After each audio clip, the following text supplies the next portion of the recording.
my chance. Risk is managed, I let it dance. If it breaks below, I cut it clean. No room for hope, I trade like a machine. Welcome back, ladies and gentlemen, to another SoundHound video, Sound Stock SoundHound AI. I'm showing you a descending triangle. And here's why. Look at this pattern. It's coming from a downtrend, and then it consolidates into this little wedge to the downside. Boom. And it drops like a hot cake. Drops like a hot cake. Okay, so what are you seeing here? Are you seeing what I'm seeing? Let me grab my arrow tool here. This is the daily chart, by the way.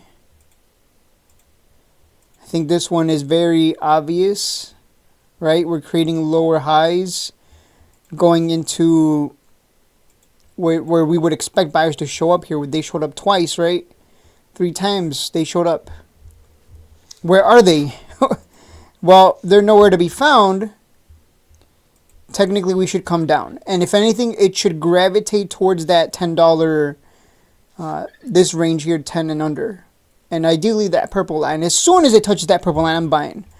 And I'm going to start accumulating for the for the next cycle up. Let me put it that way. Because this is the cycle up, cycle down. We buy nice and cheap for the next cycle up. And you can see every time we get a big cycle, it can run like hundreds of percentages. Here's another big cycle and a big cycle down. So this is why I say things go in cycles. Just got to be patient. Let it come down to that 200. Weighted moving average. You can see here, anytime it gets a huge pump, it comes right back to it. Look at that. Oh my God, it's almost like the big players are watching.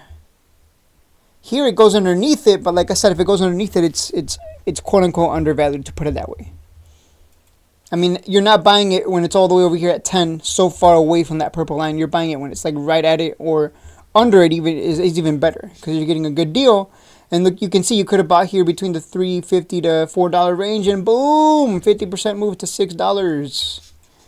And yeah, so that's what we're waiting for. That's what I've been waiting for. I'm not kidding when I say I can wait months. You have no idea the patience I have. It's December 26th when it hit a top. And it's February. Holy crap, time goes by fast. It's February. So a whole month and maybe another 2 weeks.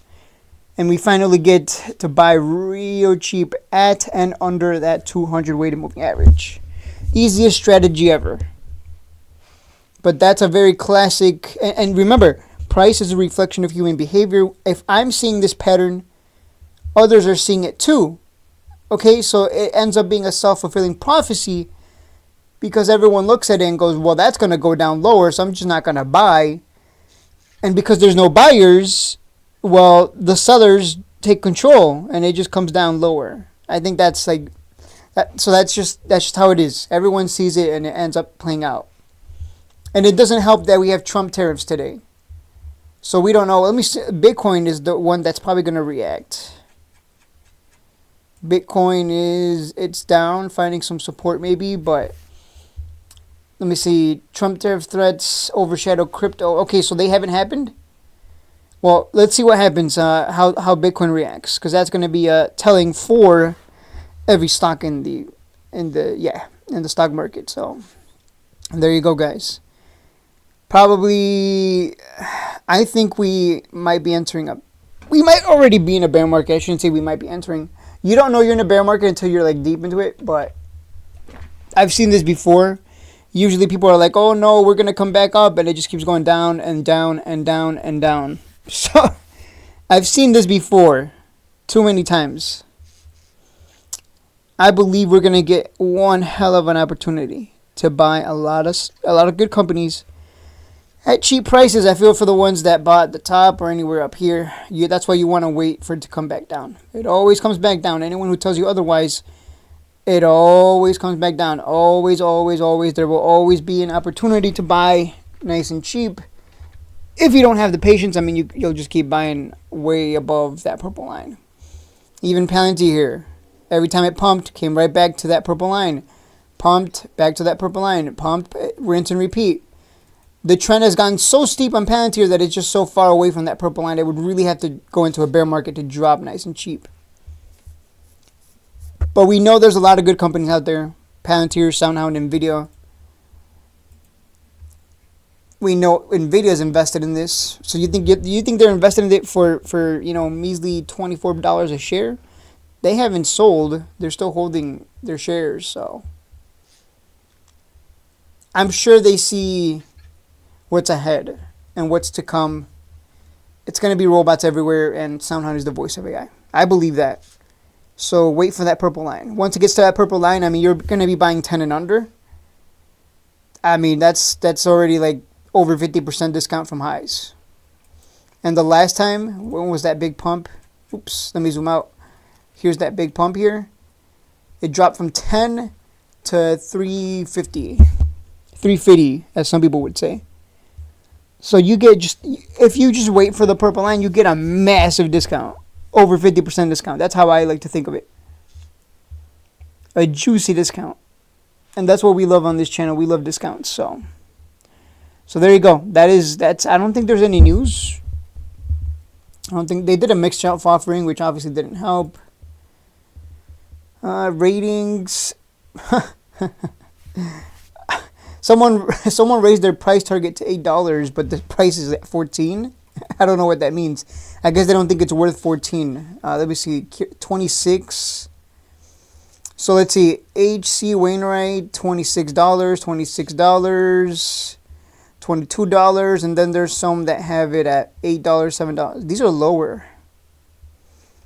Barclays, and these guys might be short or something. I don't know. A lot of these are kind of low. So yeah, it's interesting that H.C. Wainwright sees it at 22. Wedbush sees it at 22 to 26.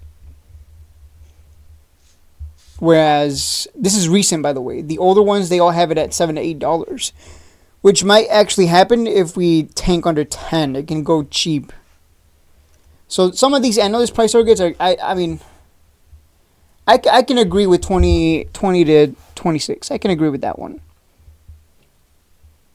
And this guy, I'm assuming it's a guy, A. Davidson. Interesting how no one's really updated theirs. They still believe it's worth under 10. Huh.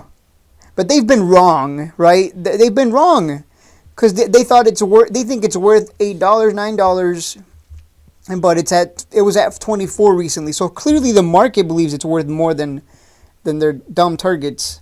I think H.C. Wainwright here probably more in line with the market, because it doesn't matter what an analyst thinks. If an analyst thinks it's worth 100, which is my personal target, I think this is going to be worth 100 per share. Don't ask me for a time frame. I don't know. It's going to take time for sure. Look at Palantir. It didn't go just straight to 80. It took time. So long term, $100 price target, but 20 to 26, I think is fine. I think the market believes it's worth that much.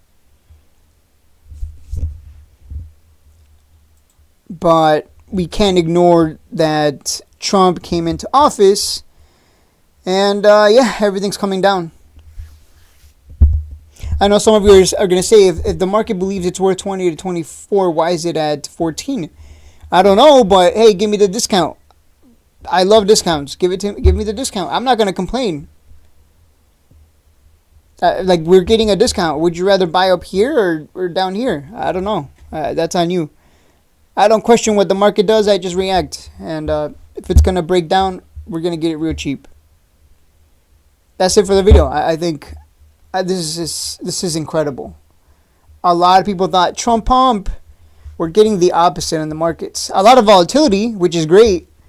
But we want volatility to the upside. You know what I'm saying? Like, we want volatility and things to go up, not volatility and things go down. So keep an eye on Monday. Monday's going to be incredible. Either we're going to get a huge red bar, just everything's going to tank, or the market is going to, maybe everything's already priced in and we're going to pump. I don't know. But it looks a little too bearish across all the stocks, all the sectors. Well, not all. There are some that are doing great, actually. But that's it. I'm done here. Some of it's speculation, but this is a good one long term.